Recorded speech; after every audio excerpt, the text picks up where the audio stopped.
So I'm sticking with the vulnerability, which is where you're getting morning face, morning hair, and the morning aftermath of can can you have an art hangover? That's basically it. I came downstairs, I couldn't be asked to clean up last night. So basically I've just finished, in the interest of meditation and vulnerability, I thought I'd go with this thing that did come up in my meditation. As excuse the face, there was makeup, but it's yesterday's makeup. So in the interest of being vulnerable, I got into my meditation and I got thinking about love. Speaking as a single woman, with many trials and tribulations when it comes to love and the conditions around it and the unconditions around it, I find that love is something that I've only really started to discover what the meaning of it is, as we're learnt so many myths. There's a lot of mythology around love. And it's either fairy tale or it's heartbreak. And to be fair, in real life, that's pretty much it. Like, that's all you see is the fairy tale or the heartbreak. But the thing is people go for the heartbreak more often because they come to the conclusion that love doesn't come without pain. And they're right. But not for the reasons that they think. Love for me has been an awful battle of understanding myself, because I was raised, as well as being in relationships where there was a lot of conditions around whether or not you love somebody and why you love somebody. And I took that with me till recently, where I learned to love, feel the pain and let go without really having loved. And that's really odd when you think about it, because whenever I've broken up with somebody, I've still always wished them well. And I didn't realise that was unconditional love until somebody pointed that out. My reasons around relationships and wishing them well after you've broken up is that, why would you want that pain to continue? Hopefully they learned something, so the next time it could last forever for them and they'd be happy and the pain would stop.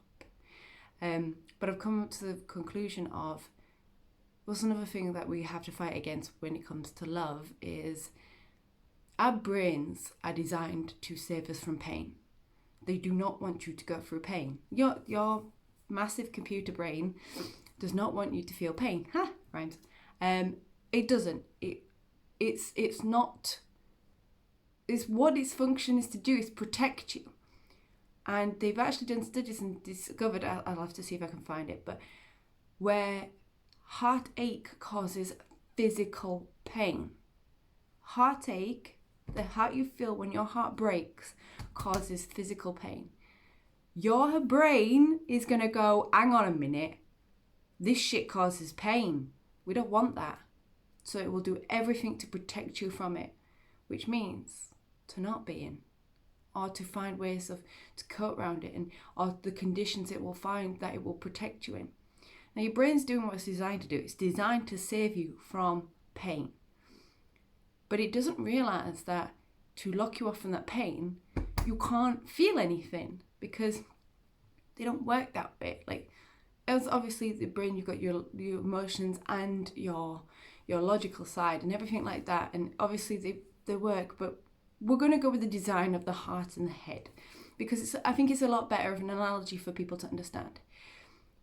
Your brain is trying to protect your heart, but in doing so, it takes it all into logic, and then questions everything to do with feelings and how you feel towards somebody and whether or not that person's going to hurt you. The problem is you can't love properly without being the risk of hurt and pain. So you're constantly in this battle. This is where the idea of love and pain comes from.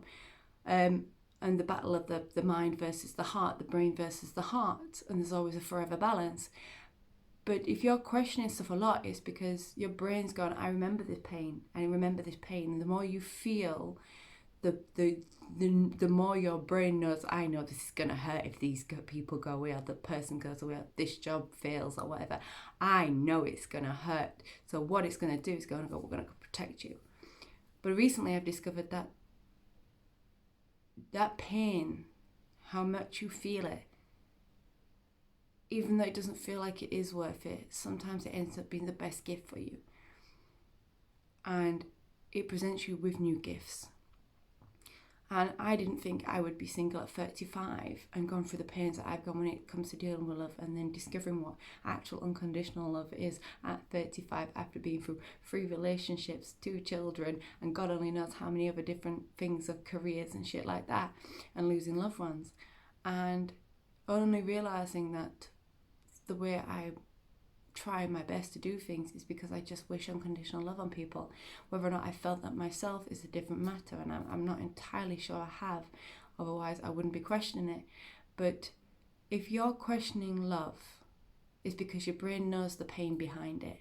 But you cannot love and go into love and receive love if you're not taking the risk of the pain, because the greater love, the greater the pain if they leave. So just a few thoughts through meditation that I wanted to share. As I say, sticking with the vulnerability, big jumper, spots showing, the lot. Do you like my eyebrows though? Right.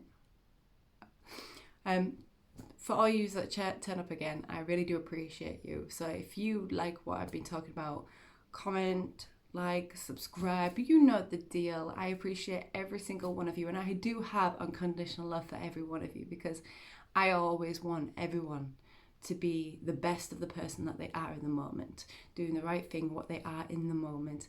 Whether or not you're going to go against some people, you're going to go for some people, it's just the way of life, the way it is. But as long as you're being the best you can be at this very present moment, that's all that can be.